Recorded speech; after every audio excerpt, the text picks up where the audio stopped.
But in motocross, you have to be consistent in 2 races in one afternoon to win the overall for the day. The bad news for Barsha, he was running 3rd in our first moto until his bike broke. So he's going to go did not finish and 1st for his 2 scores today. Yeah, which is amazing because his gate pick with the DNF in Moto 1 was horrible, but he absolutely hammered the throttle off that Honda, off the start, and was inside of the top 5, which is just an amazing gate. And trouble here for the 800 of Mike Alessi. Jeff, take us through what happened to Alessi, who was running in 6th place. Alessi coming down through, you can see the ruts just coming down through here everywhere, and I mean some of them go back and forth, and they just ate him up. Now Mike's a pretty good mud rider, so for him to make a big mistake, you also notice that he didn't have his goggles on.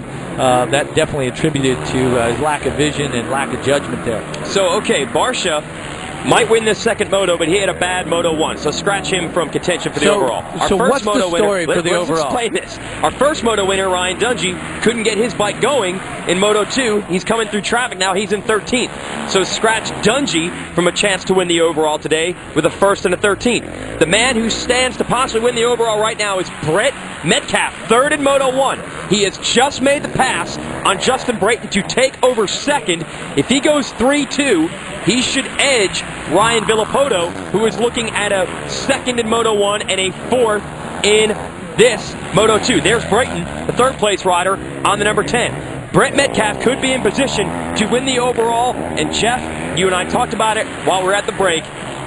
If anyone deserves to win Southwick under these conditions, it is Brett Metcalf. This track owes him one big time. It certainly does. 1 year ago in Moto 1, Brett Metcalf has the ride of his life going, has got Dungey handled in Moto 1 and runs out of gas with a 1/4 of a lap to go before the finish.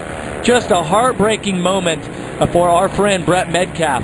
But he comes back on a track that he really enjoys, says he loves the sand, loves it when it gets rough and nasty like this, and is just putting in a spectacular performance with a 3rd in the first moto, possibly a 2nd here in the second moto, which would give him his first ever AMA overall win, which it's going to be a huge moment. Little less than 3 laps to go, and let's stay tuned to see if he can pull this off. Yeah, well, it's mixed emotions then for Rockstar Makita Suzuki, because Dungey, a heartbreak for him, not getting that bike going in the second moto as the team worked feverishly. He's going to lose a bunch of points.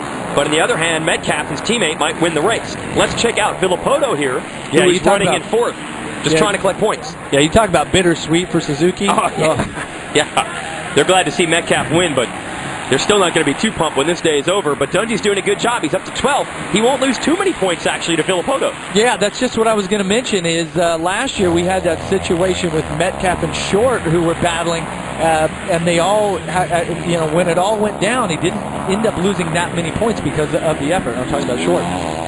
Yeah, so Dungey in 12th and looking to make more moves, trying to figure out, was that Ben LeMay, the 11th place rider? Yes, it was. So Dungey has made another pass. What an effort in the sand, the mud, the rain on a bike that he's probably not sure what was right or what was wrong with it. He has done nothing else but just dig down deep. He'll ask questions when the race is over. This is one of the all-time hero efforts to try to score any points at all. And now that he is in 11th, I believe just scored 10 points for that. Villapoto, correct, in 4th, I believe he get 18.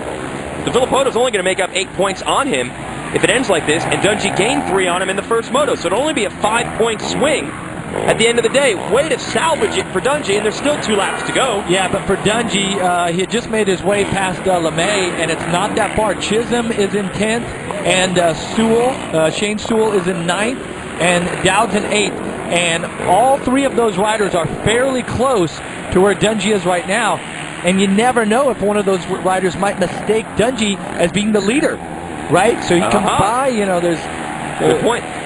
Yeah, because Dungey's similar track position, actually, to Barsha, who is your race leader. So, yeah, they might think, well, Dungey's fast guy. Maybe he's leading the race. Maybe I'm going a lap down. So Chisholm, this is Chisholm right here in front of us, I believe, on the Yamaha.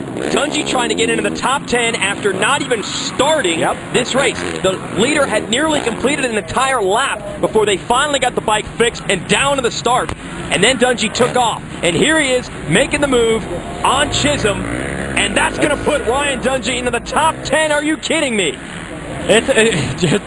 The effort that he's putting out is, it's just giving me goosebumps right now to see him charging this hard and to still working this hard and to be this determined and to just not give up in this situation. And by the way, we go back 2 years ago, there's Les Smith on the 44. He is battling it out with John Dowd. These guys are not too far in front of Dungey with a lap and a half to go. Here comes Dungey challenging Smith now, trying to make up another spot. Smith dropped back to 9th on that lap, and Dungey, this is going to put this pass, will put Dungey in the 9th place. Unbelievable.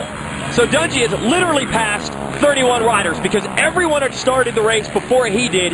He has gone through 31 riders, sandblasted all the way. I can't even imagine what he can see at all. He's managed to keep the goggles on the whole time. They've got to be covered. Still probably get a little sand in the eyes. Hey, Jason, Sewell was only a couple of seconds ahead. There he is. This is Shane Sewell in 8th. Dungey trying to make a move on him. Check it off. Unbelievable. We go back to our leader, Justin Barcia. This will be his first ever moto win on a 450. It's kind of fitting because he got his first win on a 250 at this track at all, or ever at this track. So this place is very good to him. He's going to think about what might have been as far as the overall if his bike had made it to the finish in the first moto, but it's an equal opportunity event here.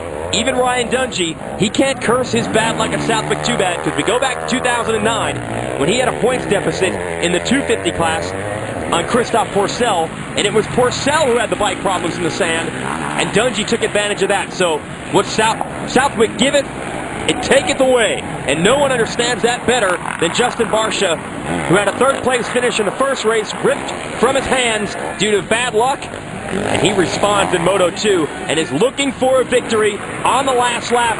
The people cheering him on, they are the hardest of hardcore motocross fans. We have a hurricane sweeping through here, but they're going to stick around to cheer a local product from upstate New York, Justin Barcia, going to make some history here with his first 450 class moto win. And these people